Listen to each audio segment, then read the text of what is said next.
بچوں،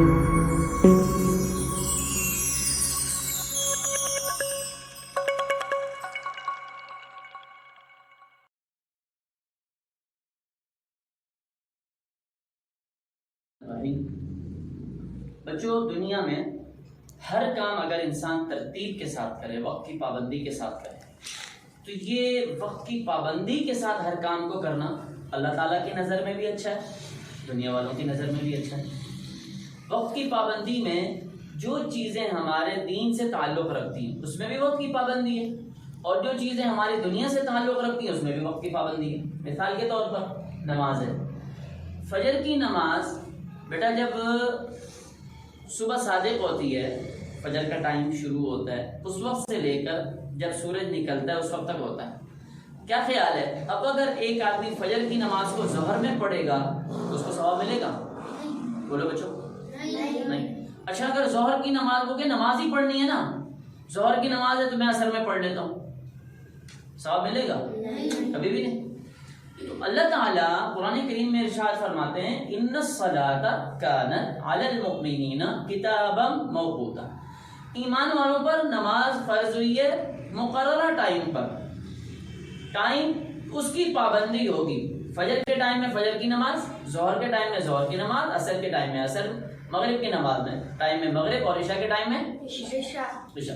اب اگر ایک آدمی یہ کہے کہ ہے تو فجر کی نماز ہی پڑھنی، میں ظہر میں پڑھ لیتا ہوں، ظہر کی نماز ہی ہے نا، میں عصر میں پڑھ نہیں ہوں، قضا پڑھنی پڑے گی، ثواب کچھ بھی نہیں ملے گا۔ اچھا، روزے کی طرف آئیے بچوں، ہم جو روزہ رکھتے ہیں رمضان المبارک میں یا ویسے عام دنوں میں، روزہ ہم رکھتے ہیں صبح صادق سے لے کر مغرب تک، ایسے ہی نا، سورج کے غروب ہونے تک۔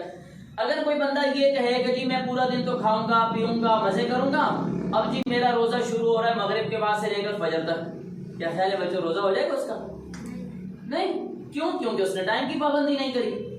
تو بچوں، ٹائم کی پابندی کرنے والا شخص ہمیشہ کامیاب ہوتا ہے، اور ٹائم کو مس ٹائم کرنے والا بندہ بڑا مرد عورت وہ ہمیشہ ناکام ہوتا ہے، زندگی کی ہر فیلڈ میں ناکام ہوتا ہے۔ میں ایک چھوٹی مثال دوں بیٹا، آپ کو صبح سبق سنانا تھا مثلا 8:15 سے لے کر 9 بجے تک، ٹھیک ہے؟ اگر آپ نے صبح سبق سنا لیا 8:15 سے 9 کے درمیان، آپ ایک دفعہ آئے، تھوڑی سی غلطیاں آئیں، استاد جی نے کہا دوبارہ یاد کر لیں، دوبارہ آپ نے یاد کرا، 9 بجے تک آپ سبق سے فارغ ہو گئے۔ اب استاد جی نے کہا بیٹا آپ ایسا کریں 15 منٹ آپ سبقی دہرا لیں اور پھر مجھے سبقی سنائیں۔ تو چونکہ آپ نے سبق ٹائم پر سنایا ہے تو آپ کے پاس سبقی دہرانے کا ٹائم موجود ہے، ٹھیک ہے بیٹا؟ اگر آپ نے سبق ہی نہیں سنایا اور بار بار 9:30 ہو گئے، 9:30 تک آپ نے سبق سنایا، وہ جو سبقی یاد کرنے کا ٹائم تھا وہ بھی سبق میں چلا گیا، اب سبقی بھی یاد نہیں، اس کے لیے پھر ٹائم چاہیے، اب آپ پریشان ہو کے بیٹھے۔ کیوں؟ کیونکہ پہلے والا کام ٹائم پر نہیں ہوا، ٹھیک ہے بیٹا؟ آپ کھانے کی مثال لیجئے، دوپہر کا کھانا آپ کھاتے ہیں مثلا 2 بجے، 2:30 بجے، دوپہر کا کھانا ہو گیا لیٹ، وہ چلا گیا 2 بجے سے 5 بجے، 5 بجے گھر پہ دسترخوان لگا، گھر کے لوگ بیٹھے، اب بچے سوچ رہے ہیں یہ 5 بجے ہم دوپہر کا کھانا کھا رہے ہیں یا رات کا کھانا کھا رہے ہیں؟ کیوں؟ کیونکہ وہ ٹائم مس ٹائم ہو گیا، ٹائم آؤٹ ہو گیا، ہے نا؟ تو بندہ سوچتا ہے کہ میں کون سا کھانا کھا رہا ہوں، دوپہر کا کھانا کھا رہا ہوں رات کا کھانا کھا رہا ہوں، وہ دوپہر والا ٹائم نکل گیا، رات والا ٹائم بھی آنے والا ہے، بندہ کنفیوز ہو جاتا ہے۔ اس لیے بچوں، زندگی کے ہر کام میں ٹائم کی پابندی ضروری ہے۔ آپ سبق یاد کریں سبق کے ٹائم میں، آپ کھیلیں کھیل کے ٹائم میں، آپ کھیل کے ٹائم میں پڑھیں گے سر میں درد ہوگا، آپ پڑھنے کے ٹائم میں کھیلیں گے، آپ دیکھیے مغرب کے بعد سے لے کر عشاء تک کا جو ٹائم ہے یہ بہترین ٹائم ہے سبق یاد کرنے کا، بہترین ٹائم ہے سبق یاد کرنے کا، مغرب سے عشاء بڑا برکت والا وقت ہے۔ لیکن آپ نے یہ سوچا ابھی تھوڑا سا کھیل لیتا ہوں پھر عشاء کے بعد یاد کر لوں گا، عشاء کے بعد کیا ہوگا، ماما بولے کہ آ لو بیٹا دسترخوان پہ کھانا کھا لو، کھانا کھائے ادھر پیٹ بھر گیا ادھر نیند آنا شروع ہو گئی، وہ نہیں یاد کیا تھا نا مغرب کے بعد، عشاء کے بعد بھی ٹائم نکل گیا، فجر آنکھ نہیں کھلی، ادھر فجر کی نماز پڑھی، اماں نے کہا چلے چلے وین آ گئی بیگ اٹھاؤ جاؤ، مدرسے پہنچے، اب سر میں بھی درد ہے، ٹینشن الگ ہے، استادی سبق کے لیے الگ بلا رہے ہیں، یاد بھی نہیں ہے۔ کیوں؟ کیونکہ ہم نے ٹائم مس کر دیا۔ اس لیے بچوں زندگی کے ہر موڑ پر آپ اگر ٹائم کی پابندی کر رہے ہیں اور جو کام جس ٹائم پر آپ نے کرنا ہے اسی ٹائم پر آپ کر رہے ہیں تو آپ کامیاب ہیں. اور اگر آپ مس ٹائم کر رہے ہیں بیٹا, آپ کے ٹائم کی پابندی نہیں. چلے میں آپ کو ایک دنیا کی مثال دیتا ہوں. ایک شخص دکان پر آتا ہے روزانہ صبح 9 بجے, شام 6 بجے دکان بند کر. کیا خیال ہے بچوں, اس کے جو کسٹمرز ہیں, اس کے پاس جو آنے والے ہیں, وہ سب کو پتا ہوگا نا کہ 9 بجے دکان کھلتی ہے, 5 بجے دکان 6 بجے بند ہو جاتی ہے نا بیٹا. لیکن اگر یہ بندہ کبھی 9 کی بجائے آئے 11 بجے, کبھی 9 کی بجائے آ جائے 12 بجے, شام کو 6 بجے دکان بند کرنی ہے, کبھی یہ 4 بجے بند کر دے, کبھی 7 بجے بند کر دے, کیا خیال ہے بیٹا اس کی دکان چل جائے گی؟ نہیں. تو بیٹا جب دنیا کے کام بھی ٹائم کی پابندی کے بغیر ادھورے رہ جاتے ہیں, نہیں ہوتے, تو آپ مجھے بتائیں بیٹا پھر قرآن کریم یاد کرنا, پھر اسکول کا کام, کوئی بھی آپ دنیا کا کام لیں, پھر ایک ہمارے پاس ایک غلطی چھوٹی سی بیٹا اور ہوتی ہے. وہ کیا ہے؟ استاد جی نے کہا آج کا سبق یاد کر کے آئیے گا. اب اگر آج کا سبق ہمیں یاد ہو گیا نا بیٹا تو کل کا سبق آسانی سے یاد ہوگا.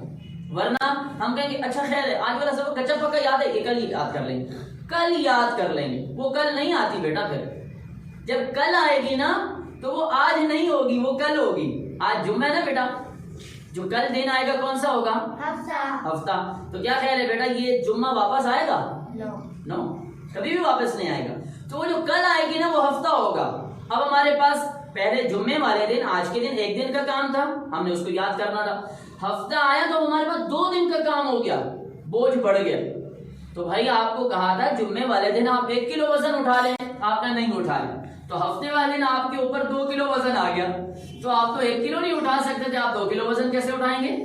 سمجھ رہے ہیں بیٹا میری بات؟ اس لیے اگر آج کے دن, آج کا سبق, آج کی سبقی, آج کی منزل یاد کر لیں گے, بوجھ ختم, ٹینشن فری. اور اگر آپ نے آج کا سوچا کل کر لیں گے, کل سوچا اتوار کو تو چھٹی ہے نا کر لیں گے, اتوار کو اما نے کہا ابا نے کہا چلے بھائی چلتے ہیں پکنک پہ, اتوار کا سارا دن وہاں گزر گیا. اب 3 پیر والے دن آپ کے پاس 4 کلو کا وزن ہو گیا, جمعے والے دن کا بھی, ہفتے والے دن کا بھی, اتوار والے دن کا بھی, اب پیر والے دن کا وزن بھی آپ کے سر پہ آ گیا. اب کیا ہوتا ہے بیٹا, یاد ہوتا نہیں ہے. پھر ہم مما کو بھی کوس رہے ہوتے ہیں, استاری کو بھی دل میں سلواتیں سنا رہے ہوتے ہیں, کیا ہو گیا میرے کو تو یاد ہی نہیں ہوتا ہے. ارے بھیا پہلا قدم ہم نے غلط اٹھایا, پہلے دن کا کام پہلے دن ہو جاتا, ٹینشن ہی نہیں ہوتی. اس لیے بچوں میں آپ سب سے کہتا ہوں ہر دن کا کام اسی دن مکمل کیجیے. آپ نے رات کو سونا نہیں ہے جب تک آپ کو سبق یاد نہ ہو, سونا نہیں ہے جب تک سبق یاد نہ ہو, سونا نہیں ہے جب تک آپ کو منزل یاد نہ ہو. آپ نے نہیں سونا ہے جب تک آپ پورا ہوم ورک نہیں کر لیتے. آج کے دن کا کام پورا ہوا, ٹینشن ختم ہو گئی, اب آپ سو جائیے. یہ کب ہوگا بیٹا؟ جب ہم ہر کام ٹائم کی پابندی کے ساتھ کر رہے ہوں گے. اور آج ہی گھر جائیے, پیپر اٹھائیے اور اس کے اوپر اپنا ایک ٹائم ٹیبل بنائیے, نظام الاوقات بنائیے اور اس پر لکھیے اسکول سے آنے کے بعد میں نے پہلے کھانا کھانا ہے, اس کا ٹائم نوٹ کیجیے 20 منٹ. اس کے بعد میں نے نیند کرنی ہے, اس کا ٹائم لکھیے 1 گھنٹہ. اس کے بعد میں نے اٹھنا ہے, پھر میں نے مثلاً ہوم ورک کرنا ہے, اس کا ٹائم لکھیے 1 گھنٹہ. عصر سے مغرب تک میں نے کھیلنا ہے 1 گھنٹہ. پھر مغرب کی نماز پڑھنی ہے, مغرب سے لے کر 1.5 گھنٹے تک میں نے سبق یاد کرنا ہے, اس کا ٹائم نوٹ کیجیے. عشاء کے بعد میں نے 1 گھنٹہ بیٹھنا ہے, سبق یاد کرنی ہے, منزل یاد کرنی ہے 1 گھنٹہ. اتنے بجے میں نے سونا ہے, صبح اتنے بجے میں نے اٹھنا ہے. بیٹا جب آپ ہر کام ٹائم کے مطابق کریں گے, اپنا ایک شیڈول بنائیں گے, ایک ٹائم ٹیبل بنائیں گے, آپ کو, آپ کے پیرنٹس کو, آپ کے استادوں کو کبھی پریشانی نہیں ہوگی. لیکن بیٹا اگر آپ ہر کام ایسے ہی کیے جا رہے ہیں, کبھی اس ٹائم میں آپ سبق یاد کر رہے ہیں, کبھی اس ٹائم میں آپ موبائل سے کھیل رہے ہیں, کبھی آپ باہر کھیلنے جا رہے ہیں, کوئی بھی کام نہیں ہو پائے گا اور ہمیشہ پریشان رہیں گے. بچوں کون کون آج جا کے اپنے گھر پہ ٹائم ٹیبل بنائے گا؟ بہت شکریہ بیٹا, جزاک اللہ.